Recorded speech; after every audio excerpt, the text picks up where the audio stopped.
Hello, everyone. Good morning, good afternoon, or good evening, depending on where you're joining from. I'm Meryl Richards. I'm Program Director for the Food and Forest team here at Ceres.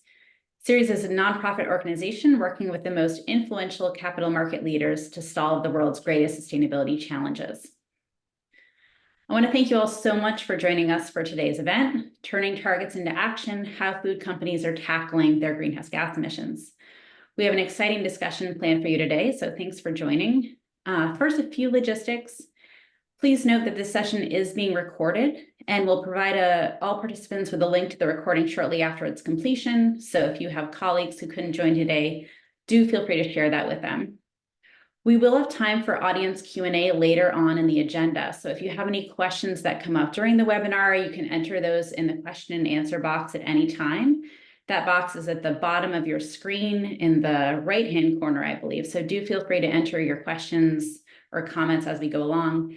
And lastly, if you need closed captioning, you can select that option in the Zoom toolbar at the bottom of your screen as well. Next slide. As we are discussing corporate performance today, I am obliged to provide you with this disclaimer. First, competition and antitrust law prohibits agreements and concerted practices that have the object or effect of preventing, restricting, or distorting competition. Ceres does not require or seek collective decision-making with respect to acquiring, holding, disposing, or voting of securities. Ceres facilitates the exchange of public information, but signatories must not share or exchange non-public or sensitive information. All decisions made by any investors participating in our initiatives are at their sole discretion and made in their individual capacities. And lastly, Ceres and its investor networks do not act or speak on behalf of each other or other investors, nor do we provide investment or proxy voting recommendations. I'll leave this up for a couple more seconds to allow time to read it. Next slide. Before we get started, and this is very important, I'd like to note that where I sit in northwestern Vermont, I'm in Shelburne, Vermont, the first farmers were and are the Abenaki Nation and people, and this is their sovereign homeland. I'd like to respectfully acknowledge the ancestral and unceded territories of all Native and Indigenous people, both here in the US and globally, who've stewarded these lands for generations with attention to both people and the environment. They are the originators of regenerative agriculture. We do this at Ceres to affirm our commitment to recognize and respect the rights of Indigenous peoples around the world, including through our own work. Next slide. Now I'd like to introduce our speakers, and I want to thank them greatly for participating in today's event. We first have Nako Kobayashi, who's a manager on the Food and Forest team at Ceres, where she leads Food Emissions 50. She oversees the Food Emissions Company Benchmark, which we'll be hearing about today, as well as issue research on climate transition planning in the food sector, including our investor guide to climate transition plans in the US food sector, which came out a couple years ago. We also have David Shaw, who's Global Net Zero Transition Lead from Kraft Heinz. David was appointed ESG Director International at Kraft Heinz in September 2021 and serves as part of the advisory board for the UK Plastics Pact and part of the Food Tank CSO group. David joined Kraft Heinz UK and Ireland as account director in sales in 2015 and has over 10 years experience in commercial roles in consumer goods. He also has 20 years experience in fast-moving consumer goods, having worked at Procter & Gamble and Kraft Heinz, and additional experience in supply chain and ESG roles. So thank you, David, so much for joining us. We're also joined by Matt Silvera, who's the Manager Environmental Sustainability at the Hershey Company. Matt has 15 years of environmental and social impact experience in heavy manufacturing and the consumer packaged goods industry, where he's learned the importance of strategic alignments, nature-based solutions, and partnerships that advance sustainable development and help strengthen communities. Since May 2021, he's been a part of Hershey's environmental sustainability program with a vision focused on making a difference and implementing an integrated environmental strategy. So thanks so much to all of you for joining us. We have an exciting agenda for you today. On our next slide, this webinar is part of Ceres Food Emissions 50 initiative, and it's actually one of several series of webinars that we've done over the past couple of years when our benchmark is updated. Food Emissions 50 is an investor-led initiative engaging 50 of the highest emitting public food companies in North America to improve their greenhouse gas emissions disclosures, set ambitious emission reduction targets, and implement climate transition action plans in line with the Paris Agreement. 2 weeks ago, Food Emissions 50 updated our benchmark of corporate progress on emissions disclosure, target setting, and transition planning. So first, we'll hear from Nako on some takeaways from the latest benchmark update, and we have seen some great progress. Then we'll have a discussion with David and Matt about how Hershey and Kraft Heinz are making progress on reducing their own greenhouse gas emissions. So now I'm going to turn it over to Nako. So take it away, Nako.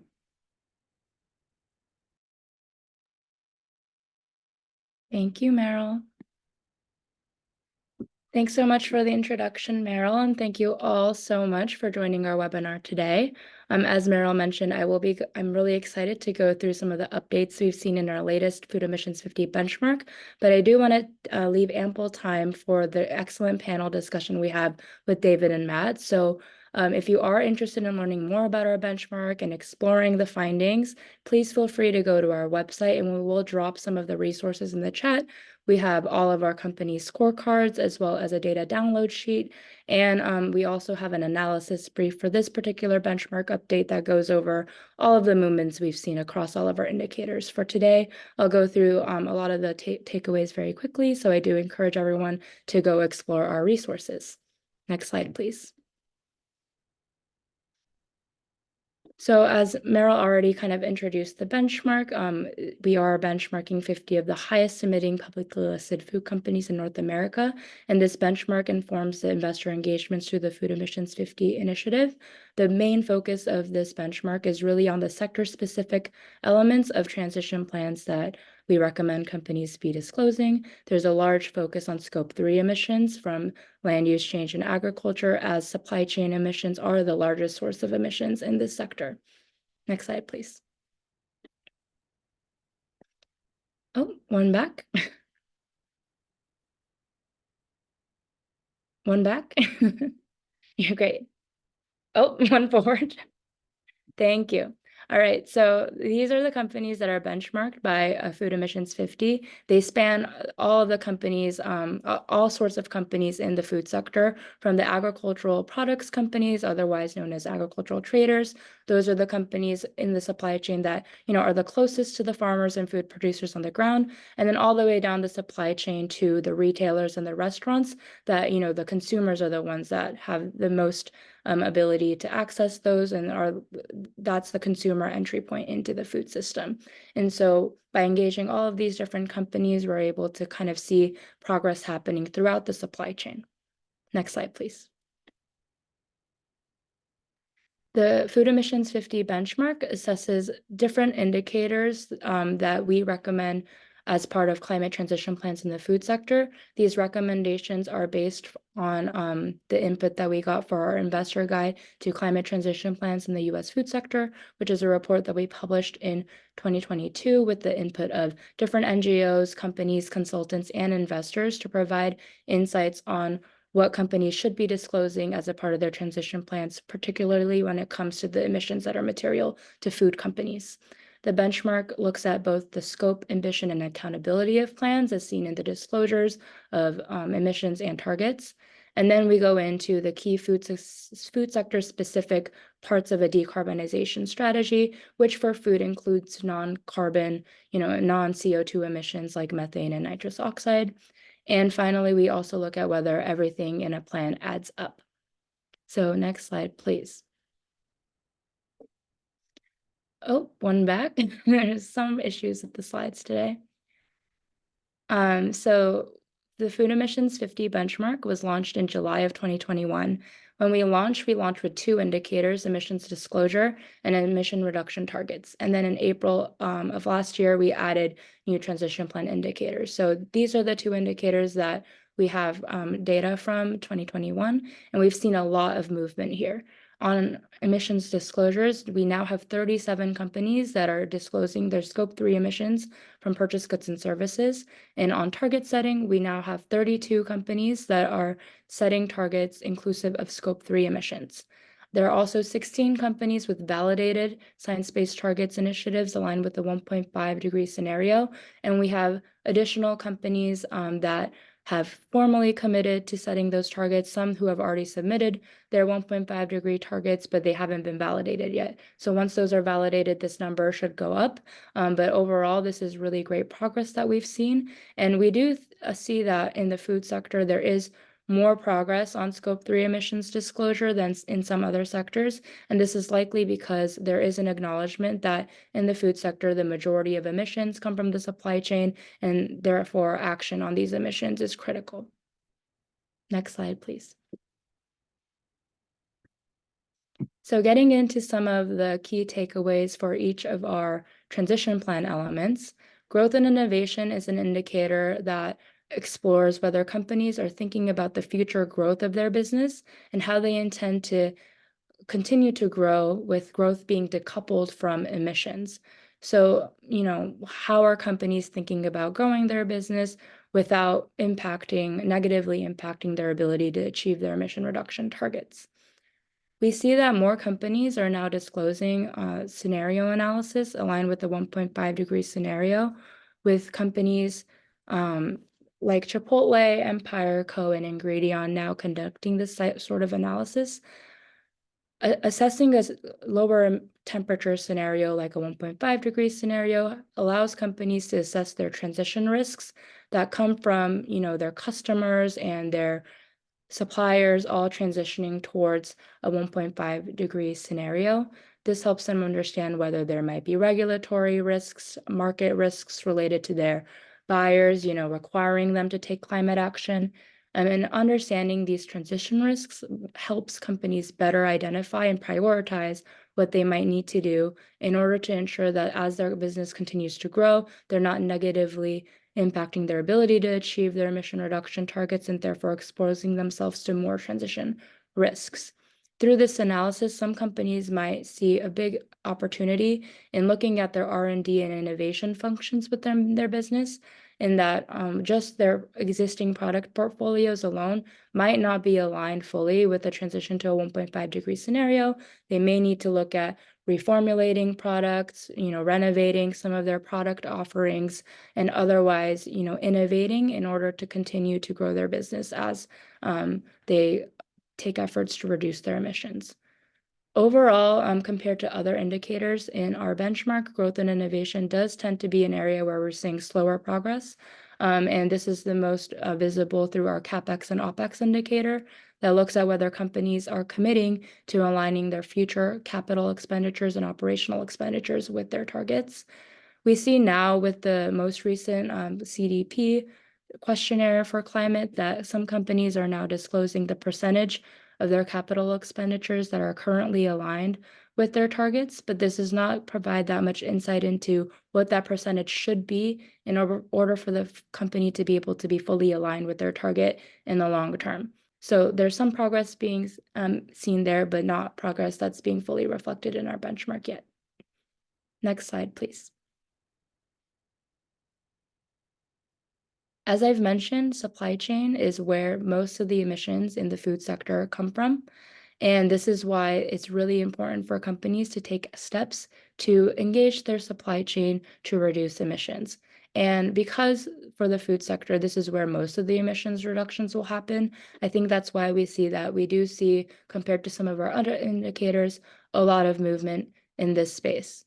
Some of the key movements we've seen since the last benchmark include more companies disclosing the key drivers of their supply chain emissions. So taking it a step further from just disclosing emissions from purchased goods and services, these companies are also clearly identifying, X% of our emissions come from land use change, or X% of emissions come from our dairy.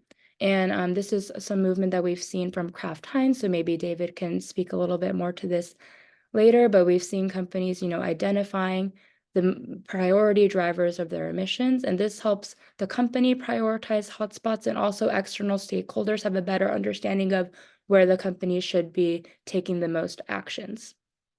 We also see more companies providing requirements or otherwise encouraging their suppliers to act on climate, whether that be by asking suppliers to set emission reduction targets or disclose emissions and otherwise take actions. And this is really important as more suppliers are able to be engaged through these programs, the easier it will be for the sector as a whole to transition to a lower emissions business. And that's because, one supplier may be supplying several different customers in any given year. And so the more suppliers that are engaged, it's just going to make it a lot easier for the sector as a whole to decarbonize.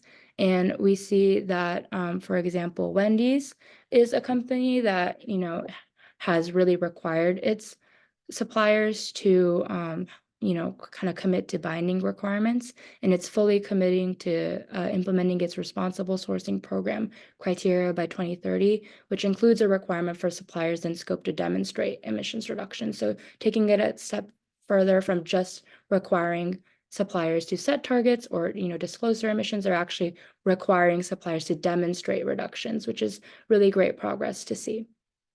If you could go to the next slide, please. And then operational emissions, maintain a part in transition plans for the food sector, even though most of the emissions are from scope 3 emissions from the supply chain. Operational emissions are kind of the lower hanging fruit in this sector. It's where companies have the most direct and immediate ability to reduce emissions. And as supply chain efforts like, regenerative agriculture or other agricultural methods to reduce emissions, those, even if you start today, could take longer to materialize. For operational emissions, especially when it comes to decarbonizing your operations, to reducing emissions through energy efficiency, those are things that companies are more immediately able to act on. And the technology is already there in a lot of cases to act on immediately. And so while supply chain emissions continue to be a very important part and should be a priority for these companies, acting on these emissions can help realize emissions reductions that are reflected in the greenhouse gas inventory sooner, and so it can be a really important part of companies' transition plans as well. And we see a lot of companies making movement in this space. We also have seen more progress in companies when it comes to food waste. In previous years, we saw companies, mostly talking about diverting food waste from landfill as the main way they're addressing food waste. But in this update, we've seen a lot more companies now taking steps to show that they're actually reducing food waste at the source, whether it be for retailers through forecasting and trying to, eliminate the waste that was previously generated by different novel ways to work with food packaging so that there's likely less consumer waste at the end, and through different production level ways to reduce food waste at the source so that there's less that even needs to be diverted to other areas like charity or composting. So next slide, please. And then finally, we did see one company quantify their transition plan for the first time, and this was Yum Brands. And what this means is that this company, looked at their emission reduction target and really quantified, we expect X% of our target to be met through supply chain efforts, including, through addressing, for this company, it was by addressing beef related emissions, by looking at how they can reduce methane emissions through, feed additives and that kind of thing. And so this company really went through and indicated how much of their target they expect to meet through different actions.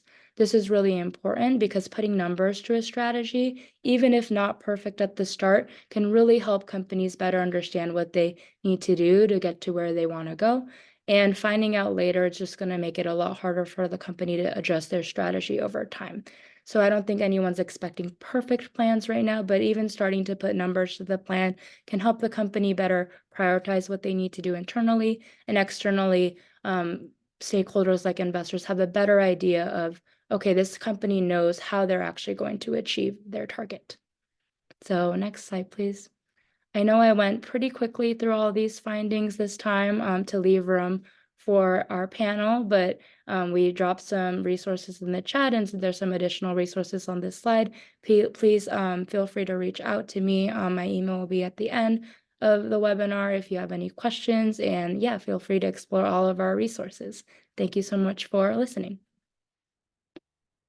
I'll turn it back over to Meryl. Thanks, Nako, for that overview. So takeaway, lots of progress being made, but still a lot that needs to happen. So let's dig into our discussion with David and Matt and hear about what this actually looks like from the company perspective. So to start, I'd like to ask both David and Matt, let's start with Matt, to briefly introduce your role at your company, and for fun, your favorite product from your company. I have a feeling I know what Matt is going to say, but let's see. Yeah, thanks, Meryl. So my name is Matt Silvera. I'm manager for environmental sustainability at the Hershey Company. As she mentioned, I've been with Hershey for about 3 years now, previously worked in the concrete and cement industry. And my favorite product at Hershey is our new plant-based chocolates. So Hershey recently announced plant-based Reese's, as well as a plant-based almond with sea salt candy bar, which are delicious.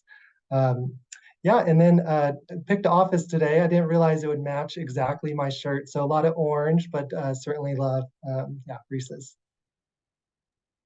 I do too, I have to say. So now I want some. Let's go to David. Your role and your favorite Kraft Heinz product. Thanks, Meryl. Good morning. So yeah, my role's ESG director for the international zone. So that's everything outside of North America, but I'm also the global net zero transition lead. And I think what's quite unique about my role is not only am I part of that global ESG team, but I'm also a dotted line into our chief growth officer. So really bringing that connection between commercial growth and strategy and the imperative to drive improvement within the ESG space. In terms of favorite product, like this is going to be a product that's pretty unfamiliar to most of the audience, I imagine, but in the UK, Heinz salad cream would probably be my favorite. It's a very old legacy product, which traditionally over indexes well in the north of the UK, which is where I'm from. So yeah, salad cream would be my product of choice. All right, I don't know if we can get that in the US, but I'll have to search it out. So thanks to both of you. So Hershey and Kraft Heinz are both companies that have ambitious targets to reduce your greenhouse gas emissions, including Scope 3. So I'd like to ask both of you to elaborate on your company's sustainability journey and how setting targets has helped your companies make further progress. So David, let's start with you. Kraft Heinz announced its target to reduce Scope 1, 2, and 3 emissions by 50% by 2030. Could you speak a bit to how you came to set this target and how it's helped guide your climate strategy? Yeah, absolutely. So in all fairness, we had a number of false starts. We were probably quite late to the party in terms of big CPG organizations making their climate commitments. We started trying to do one in 2018, but it never really progressed due to some of the internal challenges. So really, when we started on this in 2021, one of the big things that was key was really understanding where we were from a science point of view. You know, everything we need to do needs to start with the science, which is a little bit different to most areas of our business where we would always start with the consumer first. So really understanding what is the need that the guidance is telling us that we needed, and recognizing that probably the lack of progress that had been made from a planetary point of view meant that we needed to come in with increased ambition. So this was a little bit before they published the flag pathways for the food sector. And that was really the start of it. You know, when we started looking at the way we would go about this, you know, I think our recognition was this is a huge exercise when it comes to change management. And you know that's going to require a lot of efforts across the whole organization. So I think John Cotter talks about this idea of driving change through see, feel, change. What we really needed to do was to highlight to the organization the scale of the problem that we had, really what quantifying it, showing the impact across all the areas, and really the fact that peers and customers and suppliers were already moving on this journey, and we were going to be affected by it one way or the other. So we really had to demonstrate it in a way that people would feel the reality of the situation, and then try and show them that path to change. So, you know, I think every executive in an organization has a semblance of an idea that greenhouse gas emissions needs to be addressed. But obviously, when they operate within silos, that really limits the scale and therefore the action that you can take. So what advice would you have for companies who are just getting started, or those who are still trying to gain organizational buy-in around climate targets and especially addressing Scope 3? Yeah, I have these conversations a lot, you know, during conferences and with peers. I think quite often that this sort of the scale of the challenge, and it is a big challenge. We need to recognize that. Also comes with this really clear, well, not clear perhaps, but this perceived complexity of the situation, and that's really seen as a reason for inertia. I really try to simplify it as best I can for the teams and the executive team, particularly. The emissions from food are coming from probably three main areas. You've got the organic emissions that are associated with methane. Then you've got the land use change impact that's been brought about through deforestation and conversion. And then finally, it's a fossil fuel transition. You know, the bulk of the emissions, even in an organization with big meat dairy footprint, the bulk of the emissions are really going to come from that fossil fuel transition.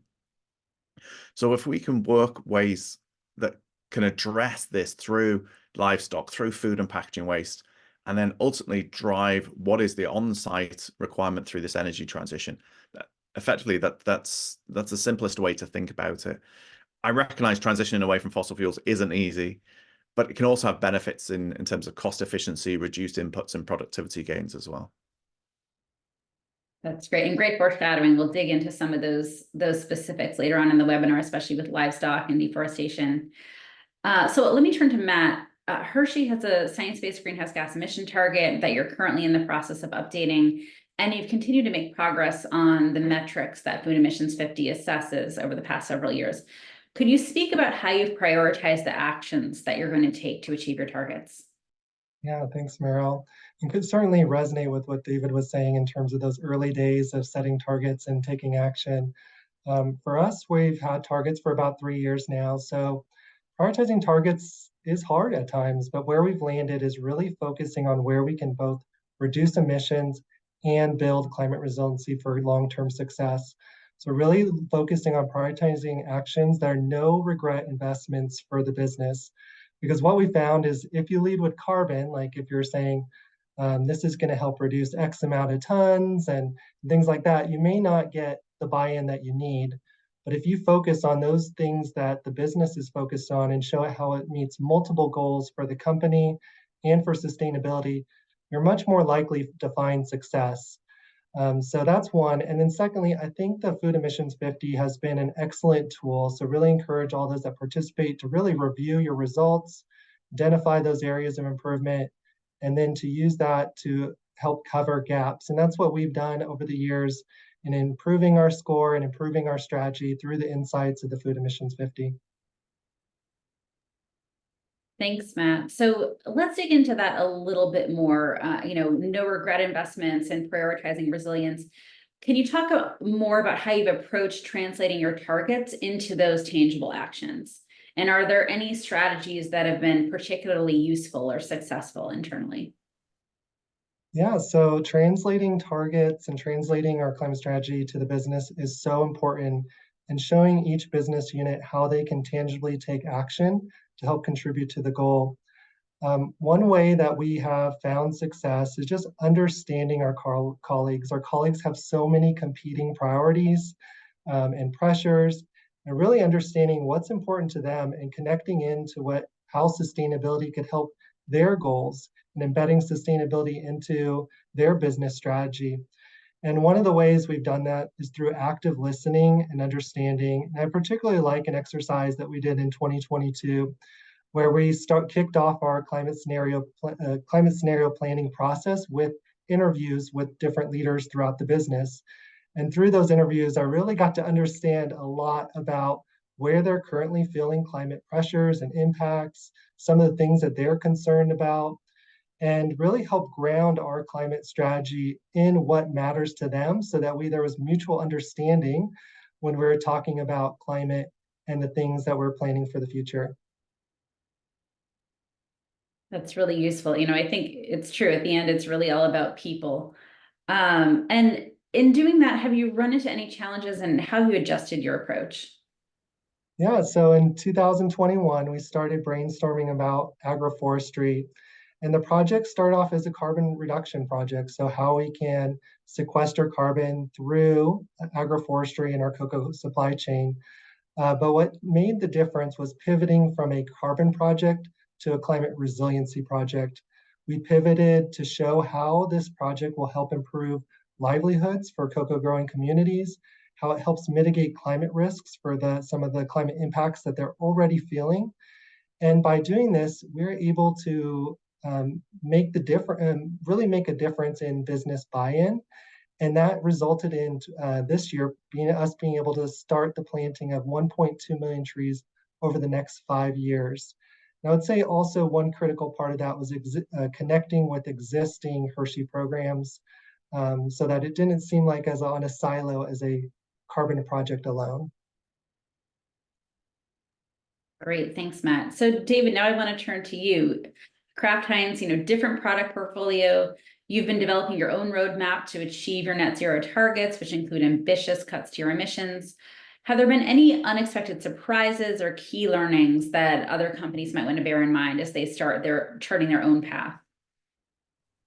Yes, many. Like, one of the things I love about the role is every day feels like you're learning. Almost every meeting, I'll learn something new that challenges preconceptions. I think the biggest insight that I can share, and an unexpected and perhaps unpleasant surprise, was really the quality of the data that's available to drive some of that decision making. The availability, particularly when you look at Scope 3. So of our total footprint, our Scope 1 and 2 emissions are around about 4%. 96% is coming through our Scope 3 emissions.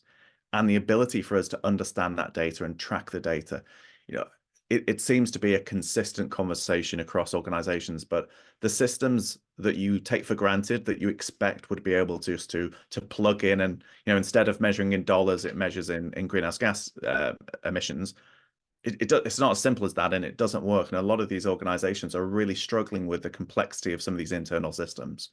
Once you start looking at that footprint, moving from some of these global averages and trying to get an understanding of where your ingredients even coming from is an enormous challenge. And that, that for me is one of the big things that was really quite shocking as we went to build that plan. It's not a reason not to take action. In fact, there's many actions you can take without being able to get that data right. I don't think that data is going to be super critical for the next 5 or 10 years. We've got enough low-hanging fruit to go after. But that is by far and away the biggest challenge.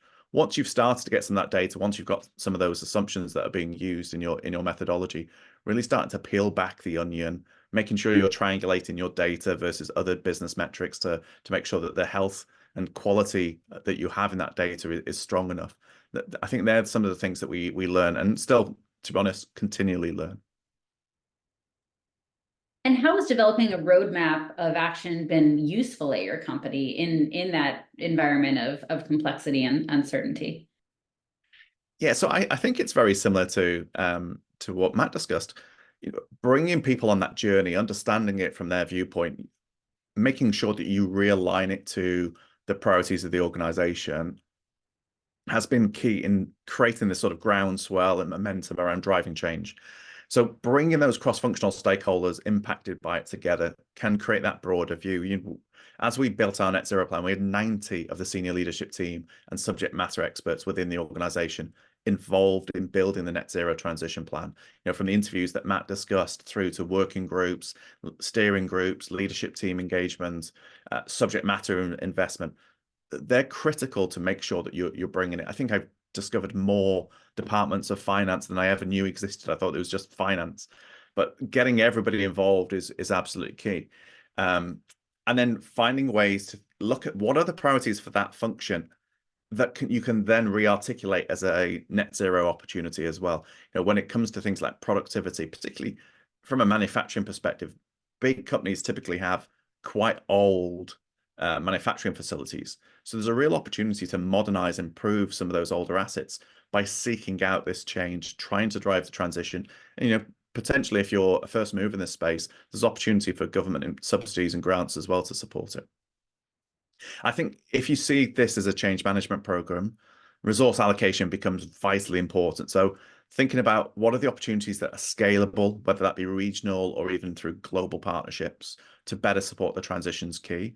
And of course, with everything ESG, governance is critical. So making sure that you're spending the right dollar on the most impactful, the most cost-effective spend at any given time is really important.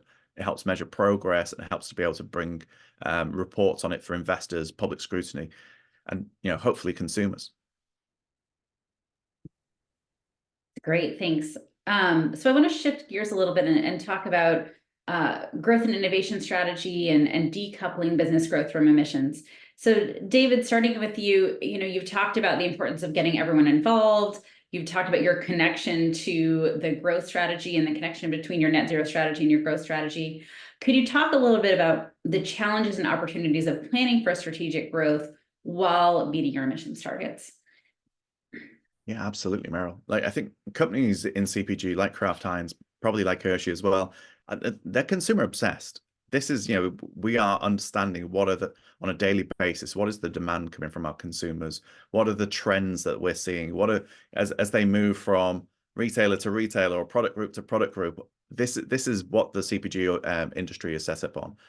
And I think that this makes it a little bit more challenging for net zero, because I think consumers are possibly going to be the last to really demand change. Our consumers are all consumers. We have a very broad demographic group, and actually you do have some really strong advocates for change within consumers in general, but it's such a small percentage, it's not really driving it. You have a number of consumers who care about it and are concerned about it, but they're not really voting with their wallet just yet. So what we try to do is think about, where are the future needs going to come from? Where do we see perhaps early signs, the likes of vegan alternatives, moving away from dairy-free products? All of this stuff is starting to show and grow in a little bit of momentum. But also assessing, where do we see a business case that is perhaps being forced upon us through legislation or particular challenges from retailers as well. So that's often what stimulates our business case. Of course, there is a mindset that doing less, selling less is a way to reduce emissions, but I think we need to think about this from a planetary perspective.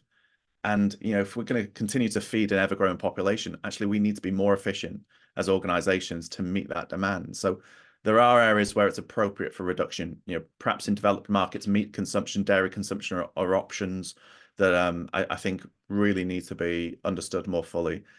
And then in other areas, it wouldn't be appropriate to drive decreased volume or alternatives there, because those emissions are simply going to be switches to other providers, other suppliers. We're much better off being great planetary stewards and do the right thing for the planet and for the business to mitigate those emissions in those growth areas.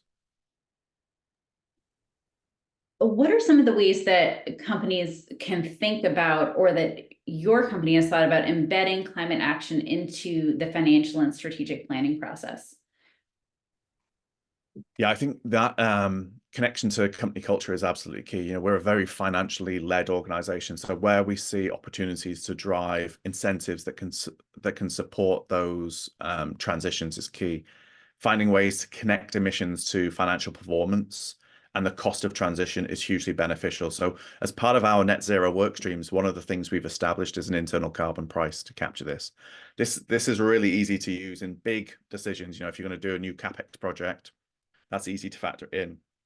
If you're thinking about perhaps growth strategy for categories, slightly harder, but still relatively easy to figure it into. Changes in ingredients, relatively straightforward. The difficulty is that day-to-day, shorter term sort of operational P&L, which becomes a little bit harder to do. But really bringing carbon price into the conversation removes this complexity of, is it this or is it that? That's great. And you've touched upon this a little bit, with the ingredients, and also you were talking about the role that animal products play. What's the role that product renovation and innovation is playing or should play in a company's plans to reduce overall greenhouse gas emissions? Yeah, we cannot and we should not underestimate perhaps the opportunity that the renovation and innovation is going to bring within the food sector. The food industry in general hasn't been designed to have the complexity that it has. This has really been a result of globalized cost optimization over time. So when you look at the cost of decarbonizing and the complexities around data and the length of the value chain, actually there's lots of reductions that could be much more cost effective that can be delivered through changes to lower carbon ingredients and perhaps meeting those growing consumer trends away from meat and dairy. But also when you look at some of the food production technologies, typically these processes have been around for many, many years, and food science and technology has evolved hugely in that time. So there are opportunities to really reduce cooking temperatures, perhaps electrify those processes, and they can maybe even deliver better consumer performance and product performance than you would have anticipated with the existing products. Great, thanks so much. Great to hear that. Let's shift gears a little bit and focus on two of the biggest sources of emissions, Scope 3 emissions for both your companies that you mentioned, David. Animal products, dairy particularly, and land use change. So to start with Matt, Hershey has conducted climate scenario analysis that uncovered physical and transition risks facing the dairy industry that may impact the company's own financial planning. How has this helped Hershey identify opportunities to build resilience, reduce greenhouse gas emissions, and manage those financial risks? Yeah, thanks, Meryl. And to build on what David was sharing, that I can't emphasize enough how important climate scenario planning analysis has been to us. It's been able to help us to show how climate's impacting us in the future as well as currently, because as humans, we are very easy to adapt. We sometimes don't notice how things are changing in a gradual way. But what climate scenario planning does is help quantify that into financial terms. And as David mentioned, really bring in the finance side to show there is a quantifiable impact that's happening now to supply chains as supply chains rely on nature. And that impact's going to scale into the future as we're already seeing climate, especially impacting the tropics and more extreme and higher magnitude weather events occurring. So by quantifying it in financial terms, they're able to then see how taking climate action now will help mitigate future climate risks and reduce risk in the future. And that's how we've been able to select our projects, being able to select the projects with those overlaps between reducing emissions and helping climate. And the financial terms have been so helpful. And we usually start each meeting with the business with a slide covering how this impacts them, which then sets up how we can take action. Thanks, Matt. So turning to David, Kraft Heinz also identifies meat and dairy products as one of the most important categories of your Scope 3 emissions. And in your 2023 ESG report, you disclosed that reducing the impact of enteric methane emissions is a key focus area of your net zero program. Could you talk a little bit about Kraft Heinz's approach to addressing methane in your supply chain, including what you see as the biggest challenges and the most promising solutions? Yeah, I'm not so sure I can bring you solutions, but let me talk to the logic perhaps a little bit. So emissions from dairy and more broadly livestock account for about 30% of our total footprint. And this is pretty consistent with the wider food sector as well. So it's one of the biggest areas we can look to address to really maximize impact.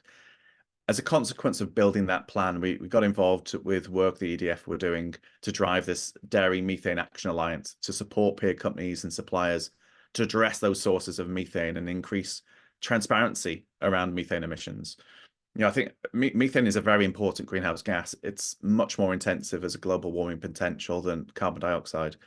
And however, it's a very short-lived gas as well. So we must remember it's also a naturally occurring gas. So when you look at the anthropogenic emissions of methane, just over half of the total methane emissions are coming from human-caused methane effectors. So the food sector and the oil and gas sector actually have roughly equivalent contribution of these emissions. So reducing those methane emissions offers a really critical handbrake on the global warming.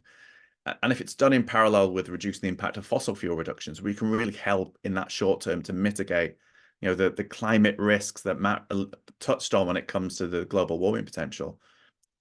And it helps us really drive some of the right on-farm suggestions. So when we're looking at enteric emissions, we're looking at some of the feed supplements. We're looking at other abatement opportunities through manure management, which is a big part beyond the cattle as well. And then looking, like we talked about before, what can we do in terms of innovation and product formulation to move away from a reliance on perhaps dairy and meat in some of our products. It's often been a cheap source, cheap ingredient within the portfolio, and it potentially there's opportunities for us to think differently about it. Really, the intent of us joining that alliance was to really scale our learnings and insights from others. We have predominantly been an agricultural business. We've got great understanding from our agronomists when it comes to tomatoes. We were really wanting to be able to learn on the coattails of others when it comes to methane abatement. Yeah, it's definitely a frontier area. So turning to the other largest source of emissions that you mentioned, David, which is land use change. Kraft Heinz released your global no deforestation policy in 2022, in which you committed to no deforestation by 2025. Can you talk a bit about how this policy helps advance your goals, both from an emission reduction standpoint and your other sustainability goals? Yeah, deforestation and conversion free. We mustn't forget about some of the implications. I think for most of our sector, it's the conversion part that's often overlooked, and it's typically the impact that impacts us most. So this has been really critical in driving the understanding, and of course it impacts biodiversity implications. That's the first thing that comes to mind when you think about deforestation, but many other areas as well in terms of community support, water management, and everything else. So it's truly critical beyond net zero. But actually, when it comes to specifically to emissions, land use change is one of the biggest macro factors. It's roughly about a quarter of food sector total emissions. So, we haven't done the analysis because of the limitations around data, but we'd estimate it's probably in that region, somewhere probably between 15 and maybe 20% of our total emissions are coming from land use change. So if we can focus not just on those primary commodities, which is our 2025 goal, but even moving beyond that into indirect use in feed and even use of peat in seedling cultivation, this is a really progressive step in terms of addressing a number of those conditions, but particularly the net zero. So our ambition is for the whole of our value chain to have zero emissions, zero deforestation conversion by 2030. So that eliminating that deforestation conversion within our sourcing just becomes a really simple blanket opportunity. Matt talked about engagement within some of the functions and some of the leadership team. This becomes a nice horizontal opportunity that they can all act upon, and it's clear to them how to drive that impact. And Matt, Hershey also recently updated your deforestation policy for a commitment for deforestation and conversion free by 2025. And, I know you've been working on this topic for many years. Can you talk about why it's important for Hershey to address deforestation and conversion and forest degradation in your supply chains, and what benefit you've seen from those efforts? Yeah, so it's the number one action. So protecting forests and preventing land use change is the single most significant and largest impact that we're taking to reduce our Scope 3 emissions.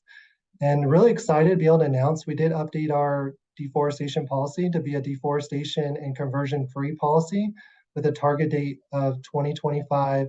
And that is so important. We source commodities from all three of the great rainforests of the world. And it's important that we're doing our part to eliminate deforestation and protect these critical ecosystems, not only for carbon, but as David mentioned, for all the different benefits they provide with biodiversity, water, and the communities that rely on these rainforests. It was a very great accomplishment for us to be able to do that. And have satellite monitoring to track against that commitment. Great, thanks, Matt.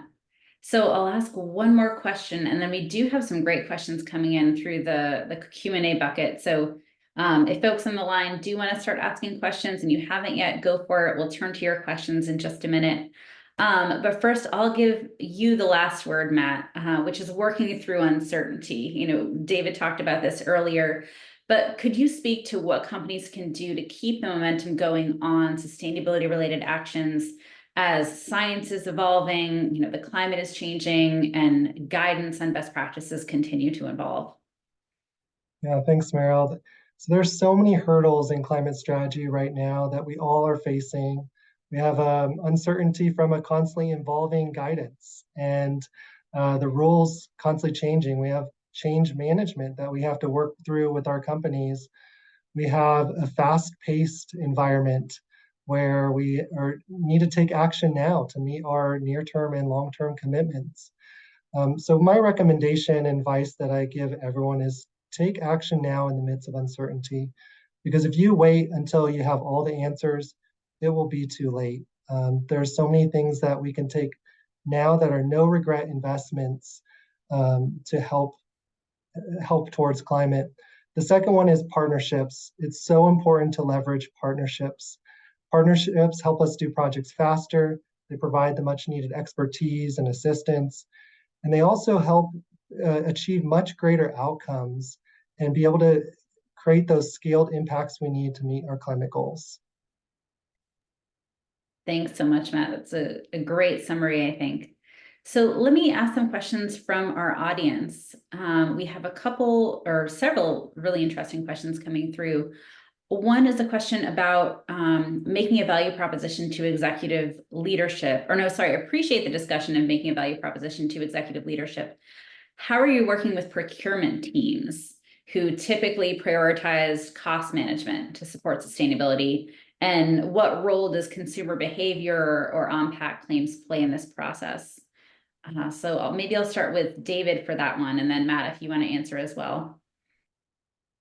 Yeah, I think we touched on the importance of Scope 3. So ultimately, the procurement teams are the guardians of all of the work that we're expecting of them, whether that be, you know, the journey on net zero or many other aspects as well. So I think it's critical that engagement with procurement, that understanding with procurement's key. And then it comes down to making clearly the business case.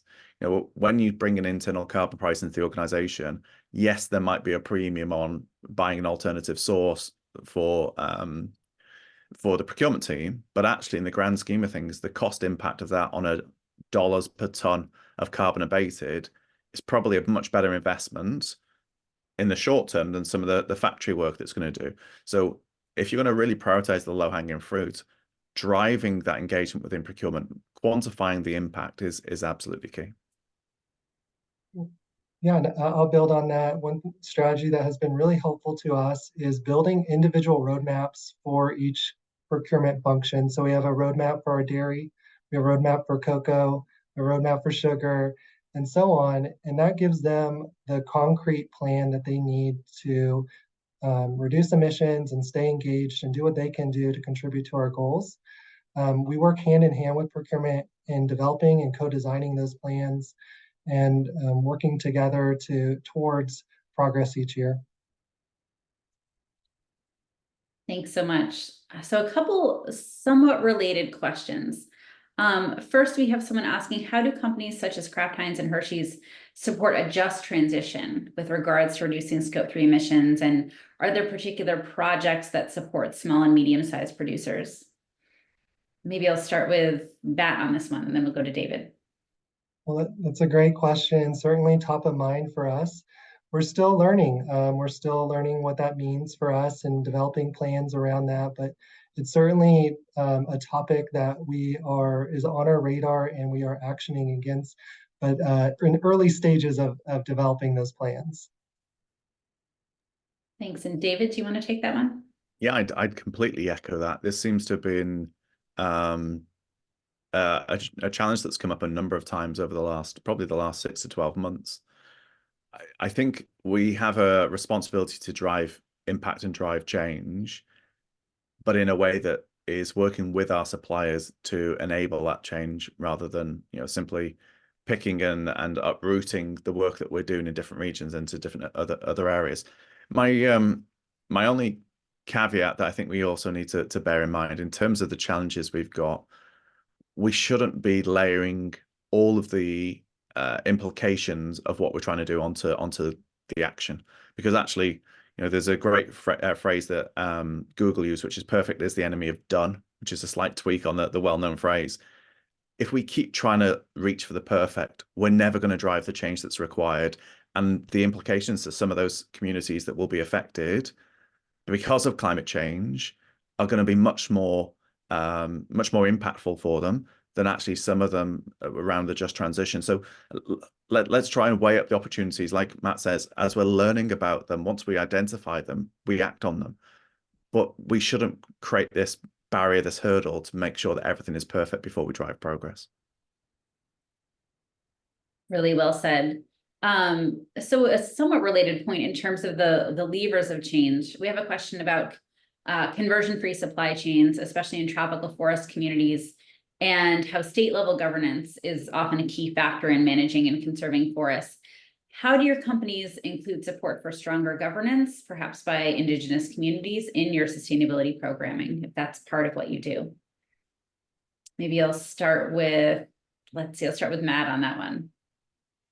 Yeah, so that's a big question, a big question. I won't have all the answers as some of the technical aspects of that, but conversion free is something we added to our policy. So previously it was a deforestation policy, and now it includes conversion free. And I know in developing that policy, we did have conversations with multiple stakeholders from both partners, governmental agencies, and others to help inform our updated plan. But on the specifics of the question, yeah, I don't know. Okay, David, is that one you want to tackle as well?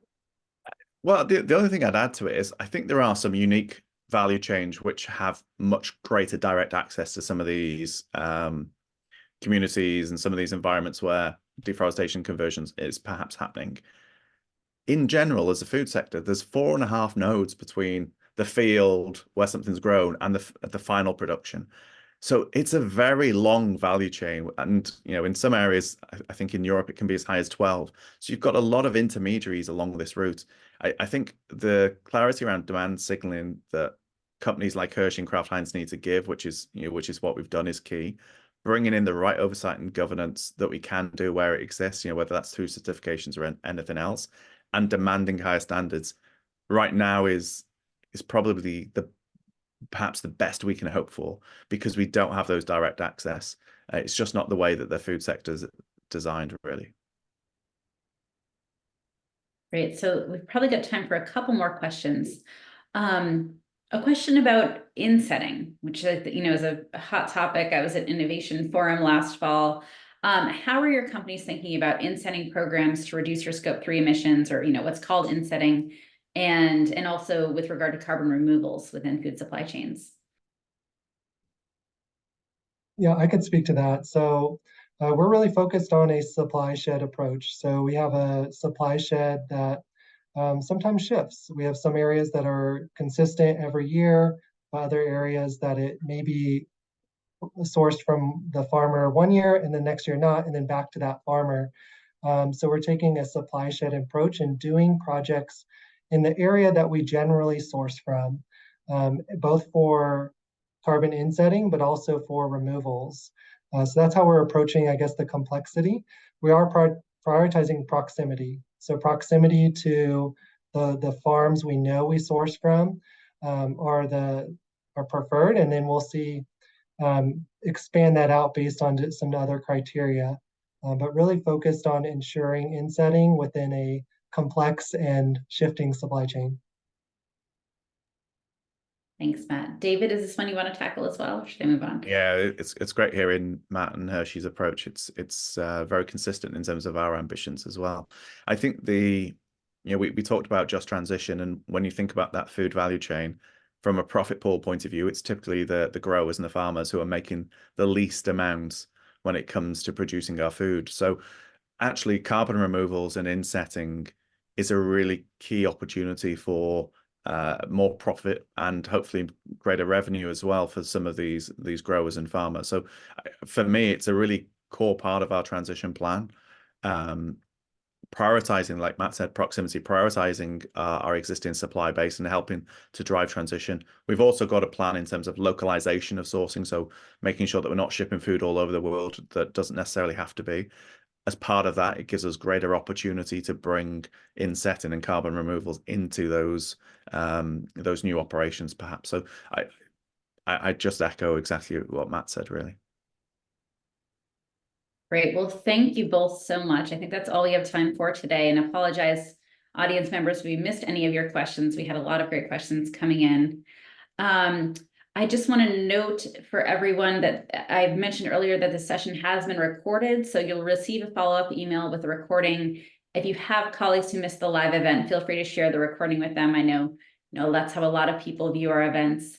You can learn more about Food Emissions 50 at the address the couple of addresses that are in the chat. And just want to thank David and Matt and Nako so much for being with us today. A really rich discussion, and really appreciate all of our participants joining as well. Thanks so much.